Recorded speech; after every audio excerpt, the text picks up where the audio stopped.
Hello everyone, आपका topic चल रहा था एप्लीकेशन ऑफ डेरिवेटिव्स और अब तक आपने इंक्रीजिंग डिक्रीजिंग का टॉपिक क्लियर कर लिया था। एक्चुअल में इंक्रीजिंग डिक्रीजिंग से रिलेटेड एक ऐसी डेफिनेशन है जो अभी तक मैंने आपके साथ डिस्कस ही नहीं की, वही इसकी मेन डेफिनेशन है।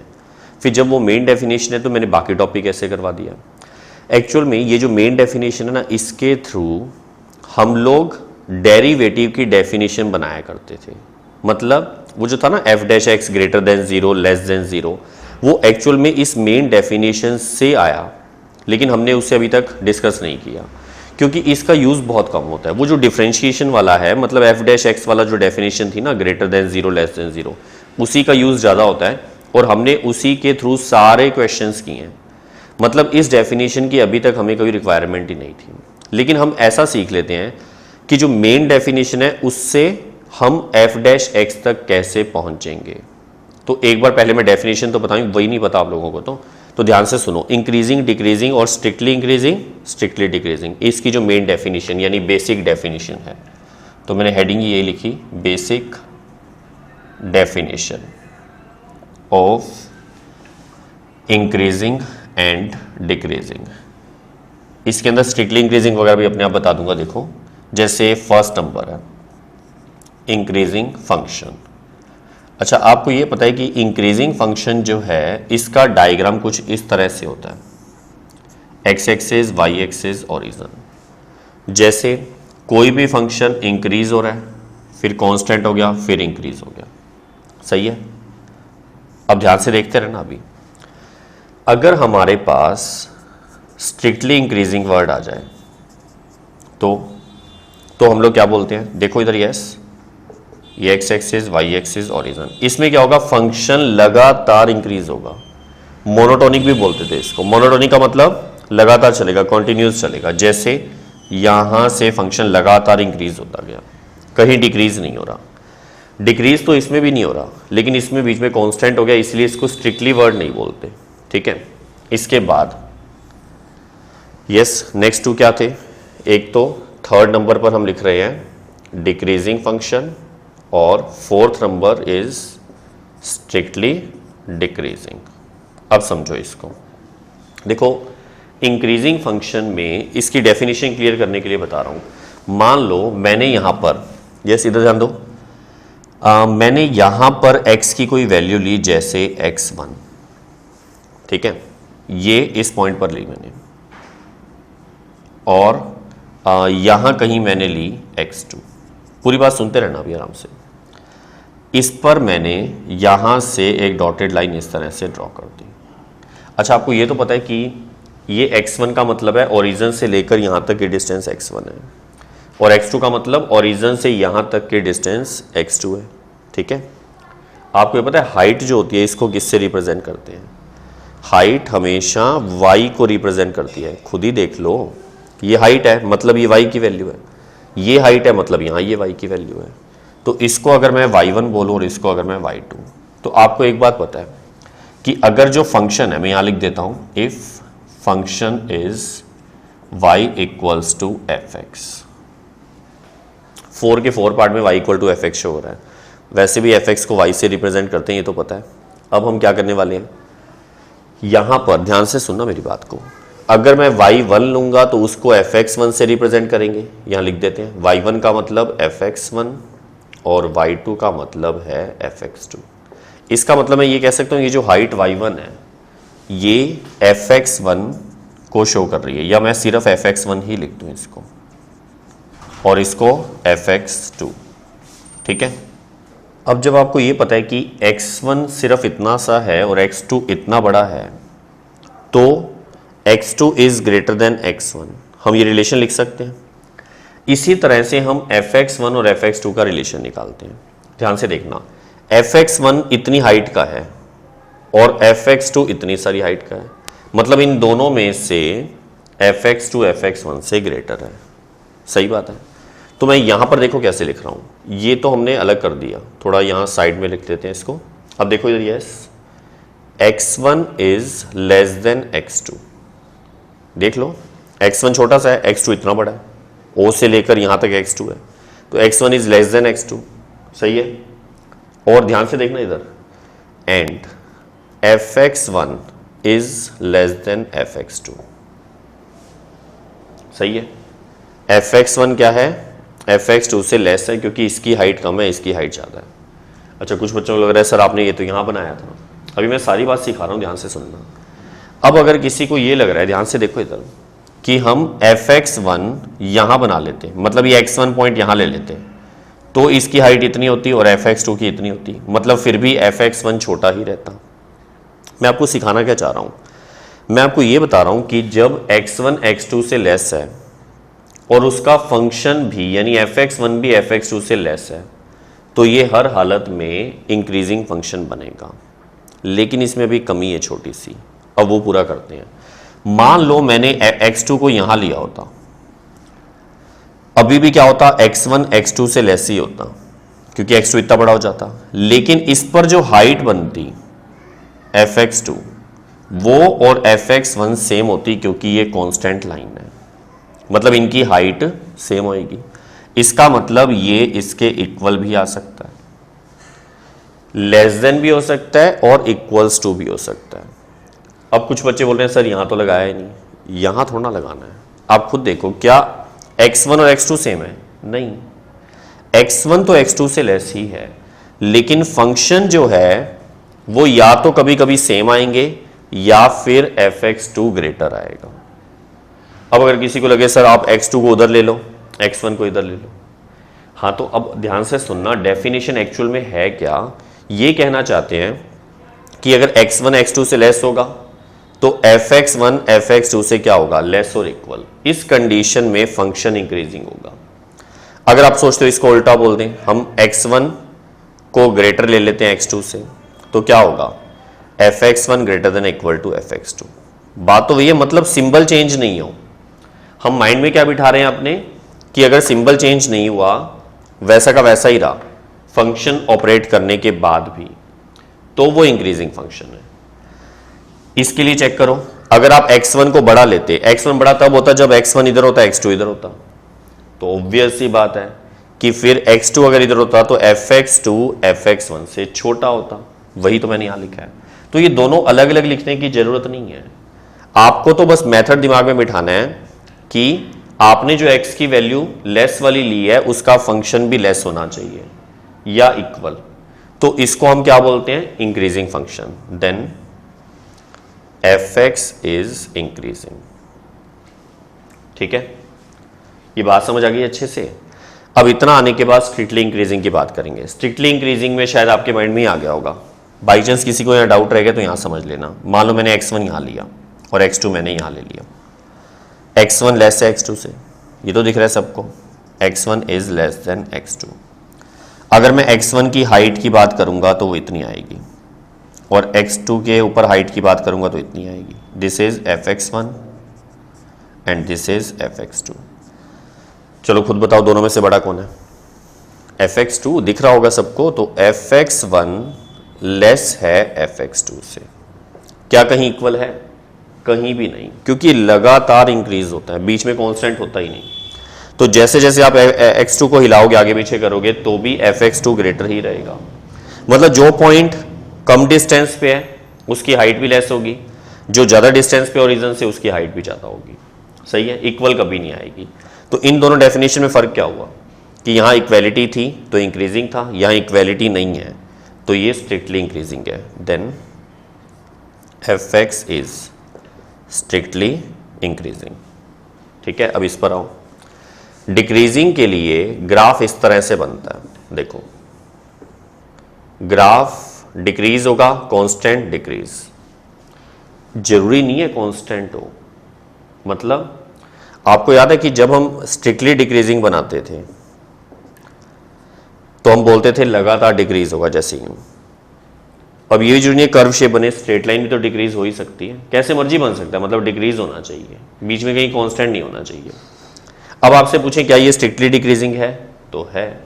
क्या ये डिक्रीजिंग है, तो ये है डिक्रीजिंग, डिक्रीज तो हो ही रहा है। अब उल्टा पूछते हैं, क्या ये डिक्रीजिंग है, ये तो दिख रहा है आपको, क्या ये स्ट्रिक्टली डिक्रीजिंग है? बिल्कुल नहीं, स्ट्रिक्टली वो होता है जो बीच में कांस्टेंट कभी ना हो।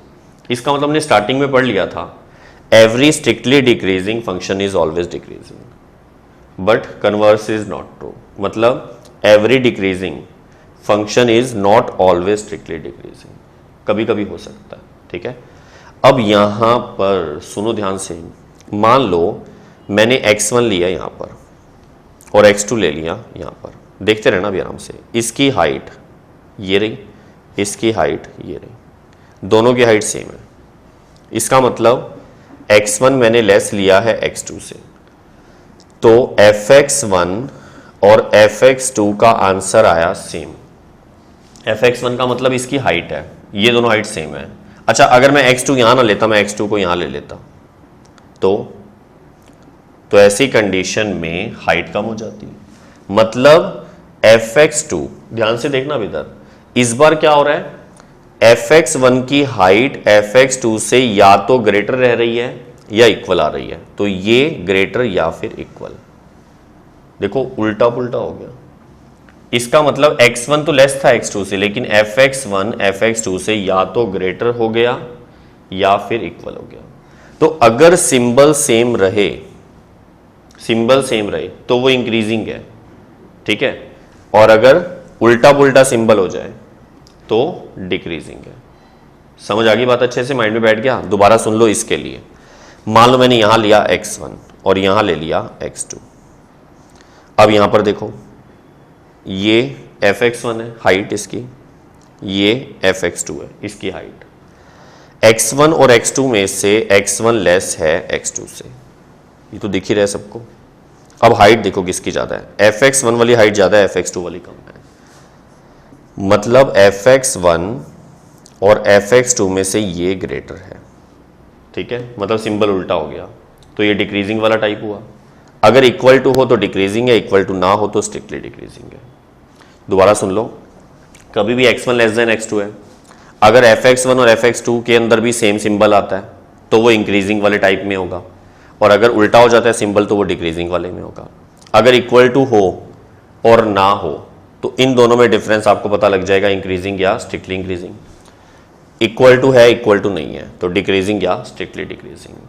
ये इसकी एक्चुअल डेफिनेशन थी जो मैंने आपको पहले डिस्कस नहीं की। एक्चुअल में हम इसका यूज ही नहीं करते, हम इसके थ्रू डिफरेंशिएशन यानी डेरिवेटिव की फॉर्म में डिफरेंशिएशन वाली डेफिनेशन बनाकर उसका यूज करते हैं।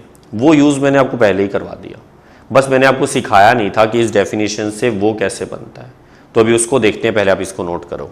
ओके, अब हम एक थ्योरम कर रहे हैं। एक्चुअली मैंने इसको क्वेश्चन की फॉर्म में लिख दिया है। ये थ्योरम, ये उसी बात की थ्योरम है जो हमने अभी अभी बेसिक डेफिनेशन सीखी, उससे हम डेरिवेटिव पे कैसे पहुंचेंगे। तो इधर ध्यान दो सभी। Let f be a function defined on a, b big bracket में देखो, such that f dash x is greater than 0 for all x belongs to small bracket a, b। अभी सारा मीनिंग समझते हैं। then prove that f is an increasing function on a, b। अच्छा, काफ़ी सारे बच्चों को तो थ्योरम रीड करके ऐसा लगता है सर इसको प्रूव क्या करना है, ये तो होता ही है। मतलब f dash x greater than 0 होता है तो वो इंक्रीजिंग फंक्शन ही तो होता है, ये तो आपने सिखाया हुआ है। मैं वही तो आपको कहना चाह रहा हूँ कि हमने पहले इसको डिस्कस नहीं किया था, हमने पहले क्वेश्चंस किए थे, लेकिन एक्चुअल में बेसिक डेफिनेशन से हम इस रिजल्ट पर कैसे आएंगे वो रिजल्ट मैंने आपको पहले ही बता दिया, लेकिन एक्चुअल में हम इस पर कैसे आएंगे वो अब हम सीखने जा रहे हैं। एक सीख लोगे तो सारी समझ आ जाएंगे। वैसे देखो इधर ध्यान से समझना, आंसर मैं यहाँ स्टार्ट करता हूँ। अब इसमें ना सबसे पहले f जो फंक्शन डिफाइन किया हुआ है उसमें f dash x greater than 0 है। तो सबसे पहले देखो मैं यहाँ पर क्या लिख रहा हूँ, given F be a function defined on a, b big bracket. अच्छा, आपको याद है कि जो भी फंक्शन, देखो अब सारा टॉपिक जब 5th चैप्टर से स्टार्ट हुआ था ना, वो डिफरेंशिएबिलिटी वाला टॉपिक, वहाँ से हम बात कर रहे हैं सारी। उसके बीच में आपने Rolle's theorem, mean value theorem वो सब रीड की थी। हम कुछ उसी का यूज़ करेंगे इसके अंदर। ये भी थ्योरम है, एक ध्यान रखना। इसमें हम करने के जा रहे हैं, आपको याद है F be a function defined on this. जो भी फंक्शन डिफाइंड होता है किसी इंटरवल के लिए, इंटरवल को हम डोमेन बोल सकते हैं इसको, क्योंकि इसमें डिफाइन है। तो यहाँ पर जिसके लिए ये डिफाइन है उसके लिए 100% कॉन्टिन्यूस होगा, ये हमने पहले पढ़ रखा है। वो करते थे ना आप, दिस इज डिफाइंड। डिफाइंड का मतलब यही होता है कि वो हर जगह कॉन्टिन्यूस होगा। इसका मतलब हम इसके नीचे लिख रहे हैं this implies f is continuous on big bracket a comma b. ठीक है इतना। इसके जस्ट नीचे फिर मैंने लिखा according to question f dash x क्या दे रखा है, ग्रेटर देन 0। वो देखो वो लिखा हुआ, उसके आगे ये भी लिखा हुआ है।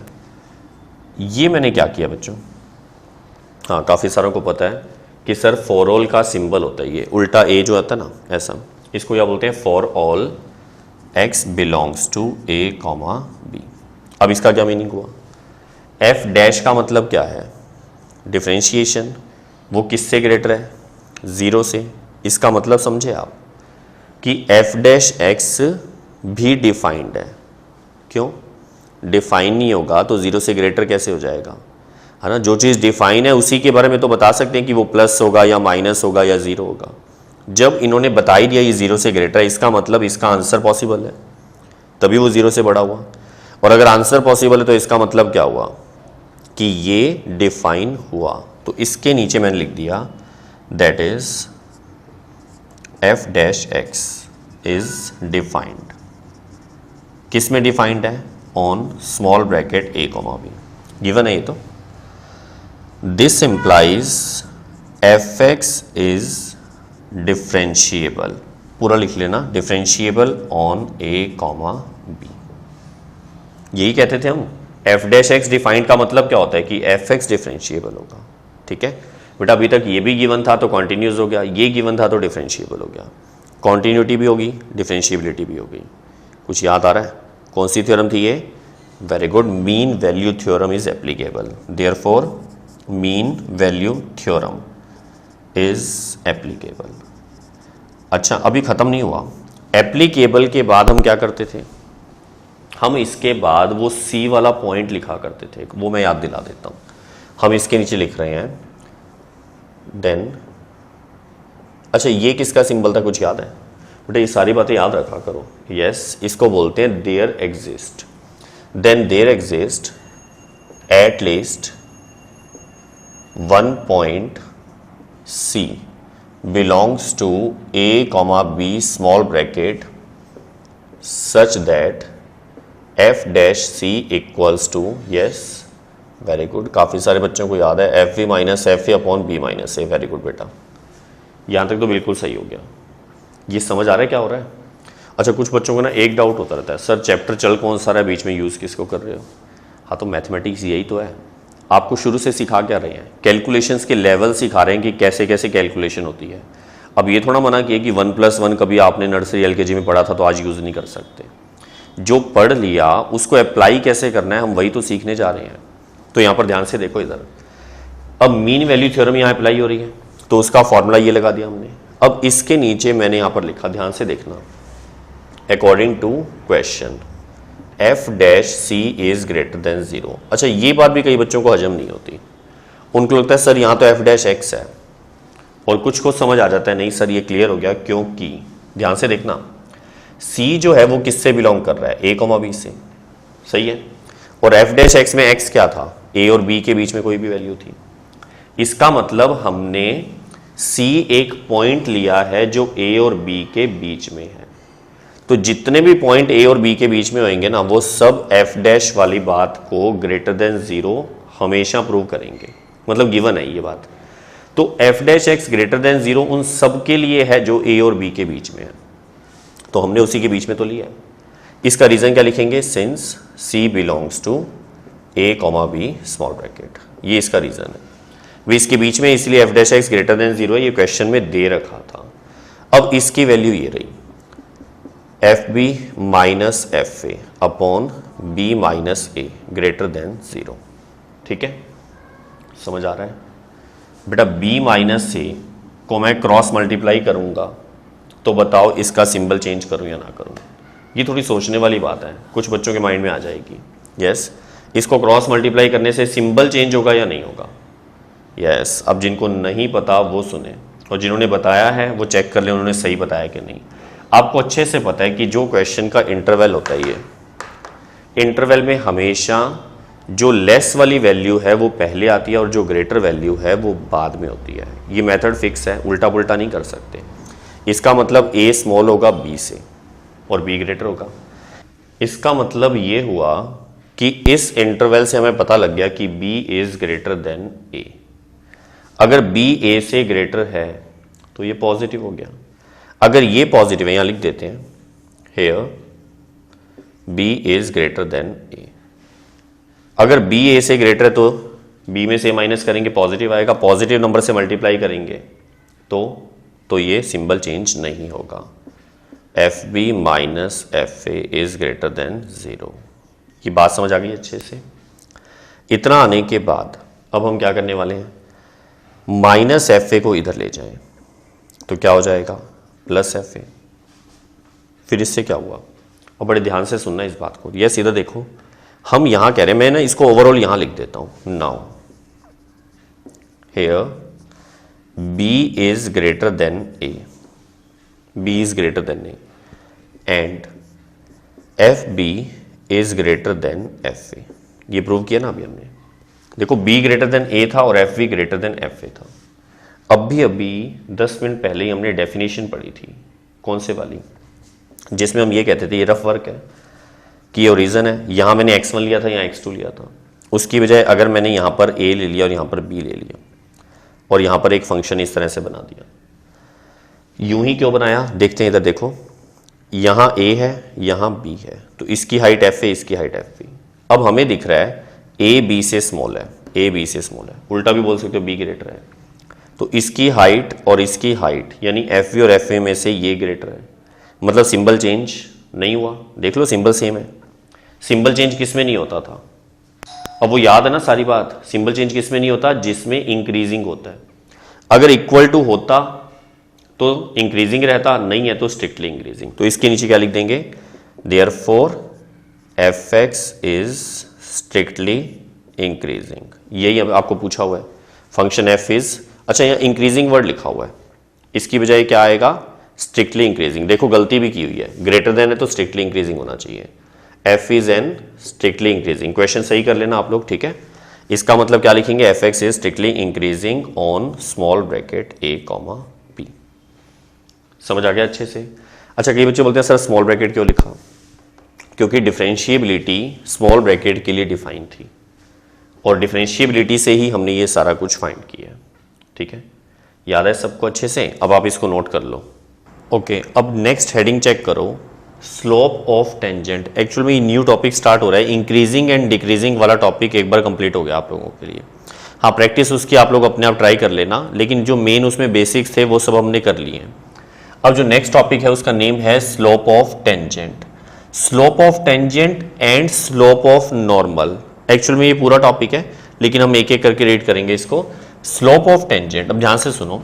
सपोज करो आपके पास कोई भी कर्व है, जैसे ये एक्स एक्सिस ये मैंने ड्रॉ किया, वाई एक्सिस ओरिजिन, और यहाँ पर हमारे पास एक कर्व है, किसी भी तरीके से हो सकता है। मैंने इस तरह से ड्रॉ किया एक बार, और इसके ऊपर एक ये पॉइंट है x1 y1। तो इस पॉइंट पर जो ये टेंजेंट है, ठीक है, इस पॉइंट के ऊपर जो टेंजेंट है, हम इसकी स्लोप की बात कर रहे हैं। तो यहां पर हमने हेडिंग क्या लिखी, slope of tangent. Let any point on given curve, given curve जैसे मैंने लेट कर लिया y equals to f x, is p point, मैंने इसको नेम दे दिया, इस पॉइंट का नेम मैंने रख दिया p, और इसकी वैल्यू कितनी है x1 y1। Let any point on given curve is p x1 y1, then slope of tangent. ये आपके लिए नया टॉपिक नहीं है, ये आपने पहले पढ़ा हुआ है। स्लोप ऑफ टेंजेंट को हम dy बाय dx से रिप्रेजेंट करते हैं। इसका सिंबल m भी हो सकता है, स्मॉल m, वो तो आपने लास्ट ईयर भी पढ़ लिया था, लेकिन डेरिवेटिव की फॉर्म में आपने इसी साल पढ़ा, ये हमने पहले भी डिस्कस किया था कि dy बाय dx जो है वो स्लोप ऑफ टेंजेंट को रिप्रेजेंट करता है, लेकिन हमने इसके नीचे इस तरह से लिखा x1 y1। इसका क्या मतलब है, एट पॉइंट x1 y1, मतलब आपको पता है अगर ये x1 y1 पॉइंट यहाँ की बजाय यहाँ होता तो स्लोप टेंजेंट की यहाँ बनती, यहाँ होता तो इस तरह बनती, इधर होता तो इस तरह बनती। मतलब सिंगल पॉइंट पर एक ही टेंजेंट ड्रॉ हो सकती है, एक से ज़्यादा कभी नहीं हो सकती। इसका मतलब हर पॉइंट के लिए टेंजेंट अलग अलग बनेगी। जब टेंजेंट अलग अलग बनेगी तो स्लोप भी डिफरेंट होगी। मेरी बात समझ आ गई? इसका मतलब हमें हमेशा मेंशन करना पड़ेगा कि जो हम dy बाई डी एक्स यानी स्लोप निकाल रहे हैं वो किस पॉइंट पर निकाल रहे हैं। ठीक है। एक बात और, काफ़ी सारे बच्चे थोड़े टाइम के बाद अपनी मर्जी से ही एक गलत फहमी माइंड में डाल देते हैं। वो इस पॉइंट पर जो dy बाई डी एक्स निकलता है वो गलती से समझ लेते हैं वो स्लोप ऑफ कर्व है। स्लोप ऑफ कर्व कुछ होता ही नहीं है। कर्व का कोई स्लोप नहीं होता। कर्व के जिस पॉइंट पर हमें स्लोप की बात करें, एक्चुअल में उस पॉइंट पर टेंजेंट ड्रॉ करनी पड़ती है और स्लोप हमेशा उसकी होती है। ठीक है, ध्यान रखना अच्छे से इस बात को। अभी क्वेश्चन में और समझ लेंगे इसको, लेकिन इससे पहले हम नोट में कुछ एक इंपॉर्टेंट पॉइंट्स लिख रहे हैं। ये लास्ट ईयर पढ़े थे आप लोगों ने स्ट्रेट लाइन वाले चैप्टर में, नंबर 1। ध्यान से देखना इधर। If a line parallel to x axis, ठीक है, parallel to x axis, then its slope. ये याद है आप लोगों को? बेटा जिसको ये पता है कि जो स्लोप है वो tan थीटा से रिप्रेजेंट होती है, हम एक काम करते हैं, हम पहले उसी को लिख लेते हैं, बाद में इस पॉइंट पर आते हैं। ठीक है, एक बार मैं इसको हटा रहा हूं। फर्स्ट पॉइंट हम क्या लिख रहे हैं? If any line makes angle theta with positive x axis. Positive x axis का एक्चुअल मतलब होता है एंटी क्लॉक डायरेक्शन में। एंगल जो है वो एंटी क्लॉक डायरेक्शन में होगा। अच्छा, आपको पता है क्लॉकवाइज डायरेक्शन हो तो एंगल में माइनस थीटा आ जाता है। Any line makes angle theta with positive x axis, then its slope. Yes, very good. m equals to tan theta. मतलब कोई भी लाइन में यहाँ डायग्राम ड्रॉ कर देता हूँ। जैसे ये लाइन है, ये एक्स एक्सिस है, हमें इस लाइन की स्लोप निकालनी है, तो हमें यहाँ से ये वाला एंगल अगर पता लग जाए थीटा, तो ऐसी कंडीशन में tan थीटा इस लाइन की स्लोप होगी, जिसका सिंबल होता है m। ये आपने पहले पढ़ा हुआ है। Second number point, if a line passes through 2 points, writing नहीं समझ आ रही हो तो बात सुनते रहना, थोड़ी राइटिंग गंदी है, देख लो इधर। 2 points x1 y1 and x2 y2, then its slope m equals to, यही लिख देता हूँ। यस बताओ, अगर किसी लाइन पर आपको 2 पॉइंट्स पता हो तो उसका स्लोप क्या था? ये आपको अच्छे से पता होना चाहिए, आपने पहले भी बहुत बार पढ़ा हुआ है। क्या होता है? Very good, y2 minus y1 upon x2 minus x1। ये जब 2 पॉइंट्स पता हो तो उसकी स्लोप है। बेटा ये मैं सारा रिवाइज करवा रहा हूँ, एक्चुअल में यूज़ होएगा इसी के अंदर। ठीक है, ये जो टॉपिक है ना उसके अंदर काफ़ी चीज़ें यूज़ होंगी, एक बार रिवाइज कर लेते हैं। नंबर 3, अगर हम आपसे पूछें स्लोप ऑफ एक्स एक्सिस, और मैंने इसी के आगे लिख दिया और slope of a line parallel to x axis. एक तो एक्स एक्सिस की स्लोप की बात कर रहे हैं और एक पैरेलल लाइन जो एक्स एक्सिस की होगी उसकी बात कर रहे हैं। इसका तो डायग्राम से ही समझ आ जाएगा आपको। देखो एक्स एक्सिस है, अगर मैं इसकी खुद की बात करूं, अच्छा आपको ये पता है, इससे बात करने से पहले आपको ये मालूम है कि अगर कोई भी लाइन 30 डिग्री का एंगल ड्रॉ करे एक्स एक्सिस से, तो इस लाइन की स्लोप क्या होगी? सिंपल सी तो बात है, tan 30 का मतलब 1/√3। पता है ना ये तो आज आपको अच्छे से। मतलब आपको जिसकी स्लोप निकालनी है उस लाइन का एक्स एक्सिस से एंगल ढूंढ लो और उसका जो tan होगा वो आंसर होगा। अब आपको इसमें स्लोप किसकी निकालनी है? खुद एक्स एक्सिस की। लाइन खुद एक्स एक्सिस है, एंगल भी एक्स एक्सिस से चाहिए, तो x का खुद x के साथ एंगल क्या होता है? 0 डिग्री। अच्छा अगर आप उल्टी तरफ से देखते हो तो 180 भी काउंट कह सकते हो उसको आप। मतलब कोई सोचे कि सर हम यहाँ तक देखेंगे, क्योंकि एक्स एक्सिस तो पूरा ही होता है, तो 180 कह दो या 0 डिग्री कह दो क्योंकि खुद इसके ऊपर ही है। तो कोई भी लाइन अपने आप के साथ 0 डिग्री एंगल ड्रॉ करती है, तो उस कंडीशन में जो m होगा वो होगा tan 0। tan 0 का मतलब होता है 0। अच्छा, कई बच्चे बोल रहे हैं सर फिर पैरेलल क्यों लिखा था? अगर कोई लाइन यहाँ पर होगी ना पैरेलल, तो भी उसका एंगल एक्स एक्सिस से 0 काउंट होता है या 180 होता है। इसकी अगर आपने और में लिख दिया tan 180 तो गलत नहीं है, ये दोनों का आंसर 0 होता है। अब 4th नंबर, स्लोप ऑफ वाई एक्सिस, और में हमने क्या लिख दिया? Slope of a line parallel to y axis. अच्छा, अगर आपने पैरेलल टू वाई एक्सिस की बजाय परपेंडिकुलर टू एक्स एक्सिस लिख दिया तो वो सेम है बिल्कुल। जैसे ये लाइन एक्स एक्सिस है, ये वाई एक्सिस है। इस बार हमें स्लोप किसकी निकालनी है? वाई एक्सिस की। तो एंगल किसके साथ देखेंगे? एंगल हमेशा एक्स के साथ ही ढूंढना है, डेफिनेशन ही वही है। देखो, पॉजिटिव एक्स एक्सिस, ये लाइन है जिसका एंगल निकालना है, मतलब जिसकी स्लोप निकालनी है। तो हम यहां से यहां तक का एंगल देखेंगे, वो है 90। तो m आ जाएगा tan 90। तो m की वैल्यू इनफाइनाइट, मतलब अनडिफाइंड होता है वैसे, लेकिन कैलकुलेशन करते वक्त हम इसकी कैलकुलेशन 1/0 से, याद है ना 1/0 इनफाइनाइट शो करता है, हम 1/0 रख के इसकी कैलकुलेशन किया करेंगे। ठीक है, वो बात की बात है। अब 5 number, if 2 lines are parallel.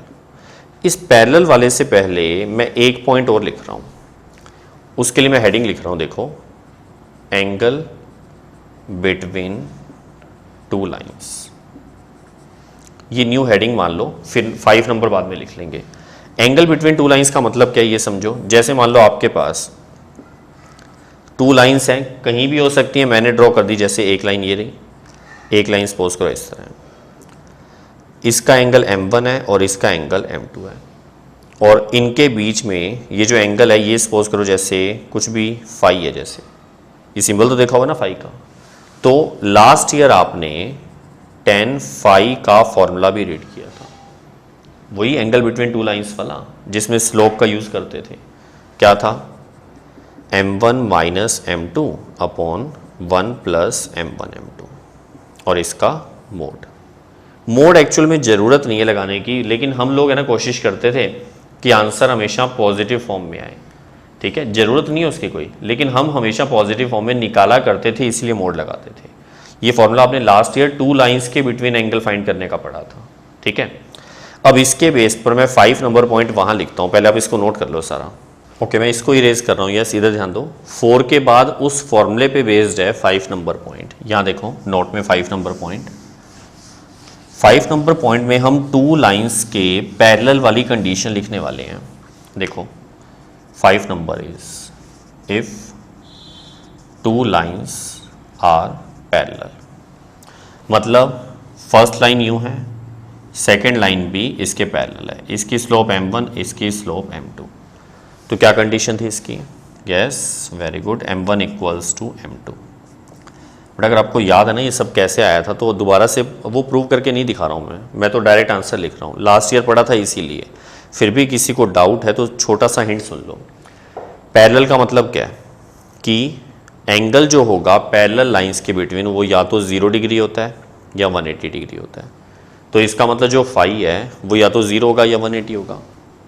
अच्छा, किसी को ये डाउट तो नहीं है ना कि सर पैरेलल वाली बात आप ऊपर लिखवा चुके हो, ये रही, आपको पता है ये पैरेलल टू एक्स एक्सिस था, ये पैरेलल टू वाई एक्सिस था। हम इनकी बात नहीं कर रहे, हम तो 2 लाइंस आपस में बात कर रहे हैं, 2 लाइंस की, कि वो पैरेलल होंगे तो क्या होगा। तो इनके बिटवीन एंगल क्या होगा? या तो 0 या 180, चाहे 0 हो चाहे 180 हो, इसका आंसर 0 होगा। अब ये 0 कब बनेगा? जब न्यूमिनेटर 0 हो। न्यूमिनेटर 0 का तो ही तो बनेगा। न्यूमिनेटर 0 कब होगा? जब m1 और m2 दोनों इक्वल होंगे। इतनी सी तो बात है, इसीलिए मैंने इक्वल लिख दिया। ठीक है, चलो अब खुद बताओ। If 2 lines are perpendicular, 2 lines अगर परपेंडिकुलर होंगी तो परपेंडिकुलर के केस में यहाँ पर 90 होगा, 1090 इनफाइनाइट होता है। मैं एक छोटा सा हिंट लिख देता हूँ, इनफाइनाइट। इनफाइनाइट का मतलब 1/0, पता है ना ये तो। 1/0 यानी इनफाइनाइट तब बनता है जब डिनोमिनेटर 0 हो। डिनोमिनेटर 0।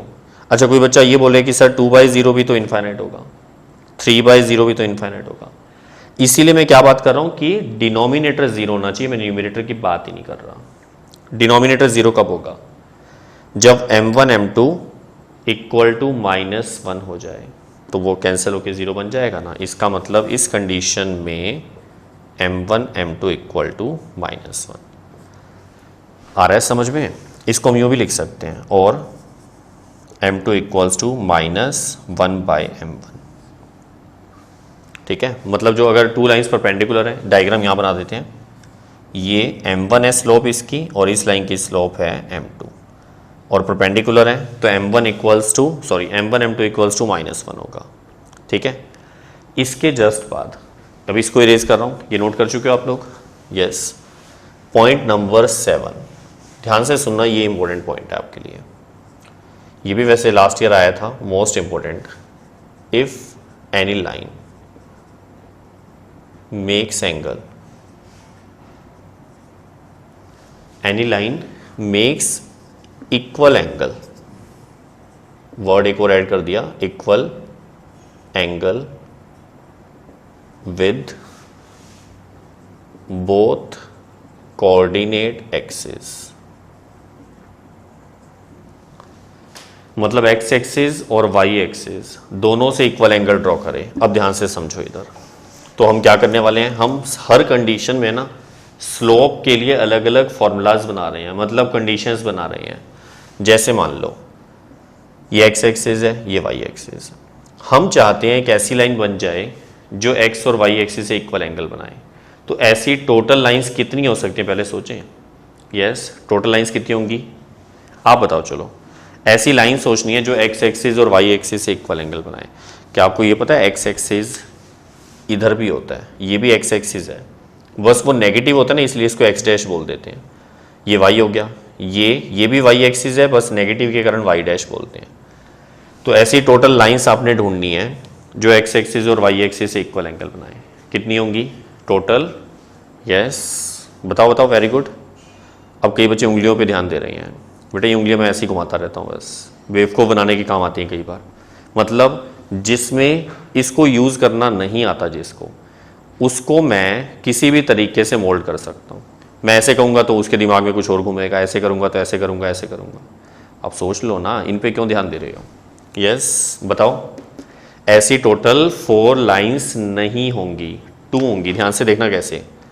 फर्स्ट लाइन ये जो 45 डिग्री एंगल यहाँ ड्रॉ करें और 45 यहाँ, इक्वल एंगल आ गया ना। और सेकेंड लाइन यहाँ पर, ये भी क्या है 45 45, तो टोटल ऐसे तो 4 हो जाएंगी। थर्ड यहाँ, फोर्थ यहाँ। जो आप थर्ड यहाँ सोच रहे हो ना, एक्चुअल में वो फर्स्ट लाइन ही है, यही वाली लाइन है। लाइन कभी खत्म थोड़ा होती है, लाइन हमेशा इनफाइनाइट तक चलती है। और एक लाइन की एक ही स्लोप हो सकती है, ऐसा नहीं कि आप उसके पार्ट्स कर दो। जैसे ये लाइन है, मान लो इस लाइन की स्लोप 3/2 है। अब कोई बच्चा बोले सर फिर इतने से पार्ट की स्लोप बताओ, तो भी 3/2। इतने पार्ट की 3/2, इसको इंक्रीज कर देते हैं आगे, तो भी 3/2। इसको यहाँ एक्सटेंड करेंगे तो भी 3/2। लाइन की स्लोप चेंज नहीं होती कभी, ठीक है, वो चाहे जैसे मर्जी ले लो आप लोग। तो इसी तरह इस लाइन की स्लोप भी वही होगी सेम जो ऊपर वाले की है। मतलब ये टोटल 2 लाइंस काउंट होंगी, ध्यान रखना, ठीक है। अच्छा, हम एंगल कैसे निकालें? जिसको वो मैंने इरेज कर दिया, m = tan थीटा पता है, उसको अपने आप आंसर समझ आएगा। ध्यान से देखना, m = tan। इस वाली की बात कर रहा हूँ। इसका जो स्लोप होगा m, वो होगा tan 45। क्यों? क्योंकि ये वाला एंगल 45 है, तो यहाँ पर tan 45। अच्छा, ऐसा भी तो हो सकता है कि मैं इस वाली लाइन की बात करूँ, क्योंकि हमें क्वेश्चन में पता थोड़ा होगा कि लाइन इधर बन रही है कि इधर। हमें तो सिर्फ ये कंडीशन लिखी होगी मेक्स इक्वल एंगल, तो वो दोनों में से कहीं भी जा सकती है। तो अगर हम इस लाइन की बात करेंगे तो इस लाइन का, अब बेटा tan थीटा वाला फॉर्मूला अच्छे से आना चाहिए। उसमें थीटा का मीनिंग क्या होता है? जो एक्स एक्सिस है वहां से एंटी क्लॉक एंगल। तो आपका इस लाइन का स्लोप जब निकालोगे ना, तो एक्स एक्सिस से ये पूरा एंगल ढूंढना है यहां से यहां तक, यहां से यहां तक का एंगल 135 है, 10 135। अच्छा किसी का ये मन करे अगर सर यहां से एंगल निकाल देता हूं तो भी आंसर सेम आएगा, वो भी बता देता हूं अभी। m इक्वल्स टू ये 1 आ गया और ये -1।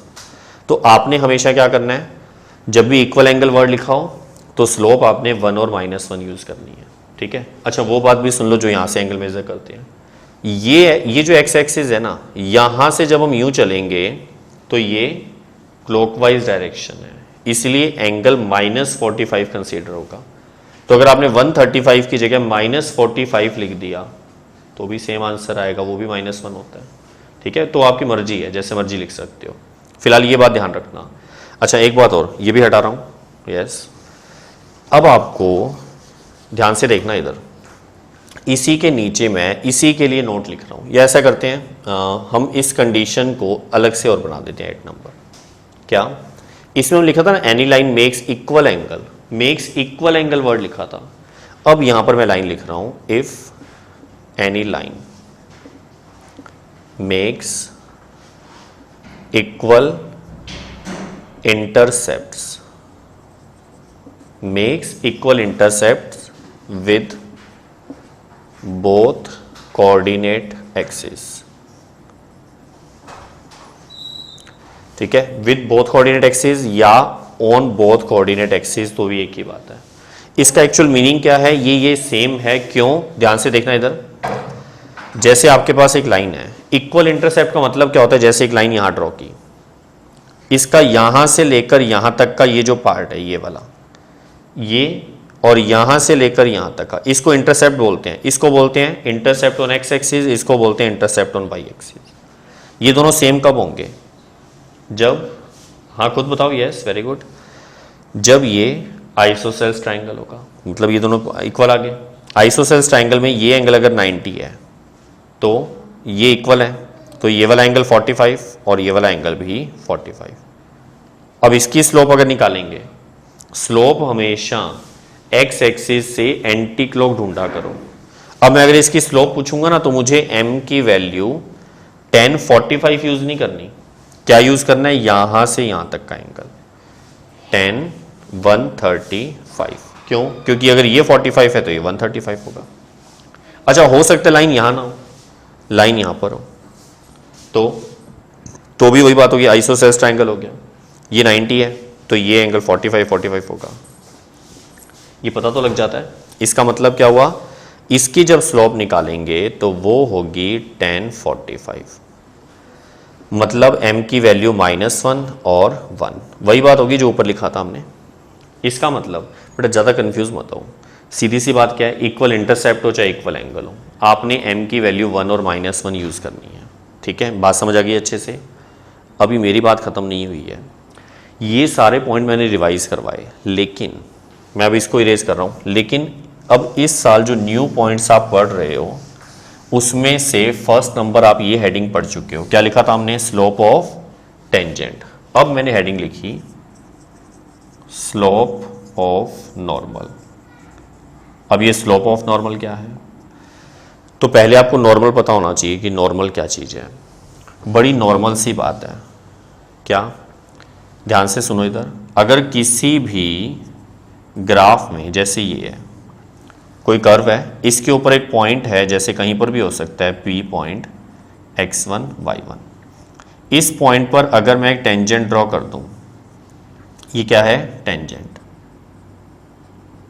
तो इसकी स्लोप निकालने का फॉर्मूला होता है dy/dx। अगर इस पॉइंट पर इस टेंजेंट के परपेंडिकुलर लाइन ड्रॉ करें, ठीक है, कहीं से भी जा सकती है, जरूरी नहीं ओरिजिन से जाए, इस पॉइंट पर टेंजेंट के परपेंडिकुलर लाइन, तो इस लाइन को बोलते हैं नॉर्मल। याद रहेगी बात, इस लाइन को क्या बोलते हैं, नॉर्मल, ठीक है, परपेंडिकुलर लाइन को, किस पॉइंट पर, जहां पर टेंजेंट है उसी पॉइंट पर। अब इसकी स्लोप निकालना आपके लिए बहुत ईजी हो गया, क्यों, जिसको ये फॉर्मूला याद है, अभी इरेज कर दिया मैंने पूरा। टू लाइन्स अगर परपेंडिकुलर होती है तो क्या होता है, m1 m2 इक्वल टू -1, ये यूं कह सकते हैं m2 की वैल्यू -1/m1 आएगी। तो तो इसका मतलब स्लोप ऑफ नॉर्मल जो है, यहां लिख रहा हूं स्लोप ऑफ नॉर्मल क्या हो जाएगा, -1 upon dy by dx at point x1 y1। यही सेम ही तो हो गया। देखो ये था m, -1 बाय m1 करते हैं तो वो m2 यानी परपेंडिकुलर लाइन की स्लोप आ जाती है। तो हमने -1 के अपॉन में ये पूरा लिख दिया, तो ये टेंजेंट की स्लोप थी, ये नॉर्मल की स्लोप आ गई। ठीक है, और अब आज का एक लास्ट काम और सुनो, फिर ये जो सारा कुछ बताया ना इसका यूज मैं नेक्स्ट लेक्चर में बताऊंगा आपको। अब वो सुन लो पहले आराम से। आपके पास लास्ट ईयर लाइन की इक्वेशन का फॉर्मूला आया था, मैं वही लिख रहा हूं। देखो इधर मैंने यहां हेडिंग लिखी equation of tangent at x1 y1, और एक मैंने हेडिंग लिखी equation of normal at x1 y1। ठीक है, दोनों के लिए फॉर्मूला सुन लो। फॉर्मूला है लास्ट ईयर वाला, y minus y1 equal to m into x minus x1। पढ़ा हुआ ये तो, ये जो m में ये क्या है, जो लाइन लिखेंगे उसकी स्लोप है, मतलब टेंजेंट की। टेंजेंट की स्लोप हमारे पास हो रही, तो हम यहां m की जगह क्या लिखेंगे, dy by dx at x1 y1। ये हमारे पास इक्वेशन ऑफ टेंजेंट का फॉर्मूला बन गया। अच्छा, फिर काफ़ी सारे बच्चे ये कंफ्यूज होते हैं, सर फिर ये किसका फॉर्मूला है? ये इक्वेशन ऑफ टेंजेंट नहीं, ये तो स्लोप है टेंजेंट की। अगर स्लोप पूछे तो ये लगाओ, इक्वेशन पूछे तो ये। इसी तरह अगर नॉर्मल की स्लोप पूछे तो वो लिखो, और अगर इक्वेशन पूछे तो आप लिखोगे y minus y1 equals to -1 upon dy by dx at x1 y1 into में x माइनस x1। ठीक है, वही सेम ही तो हो गया, बस इसकी जगह -1 बाय dy बाय dx आ गया, बाकी सारा सेम है। तो इससे स्लोप आ जाएगी, इक्वेशन आ जाएगी, मतलब सॉरी स्लोप नहीं, टेंजेंट की इक्वेशन, और इससे नॉर्मल की इक्वेशन आ जाएगी। इन फॉर्मूलाज का यूज नेक्स्ट लेक्चर में करेंगे। ठीक है, अब आप इसको नोट कर लो और अच्छे से लर्न कर लेना। तो नेक्स्ट लेक्चर जब करोगे तब आपसे पूछूंगा ये सब कुछ। नेक्स्ट लेक्चर में फिर मिलते हैं, तब तक के लिए हंसते रहिए और स्वस्थ रहिए।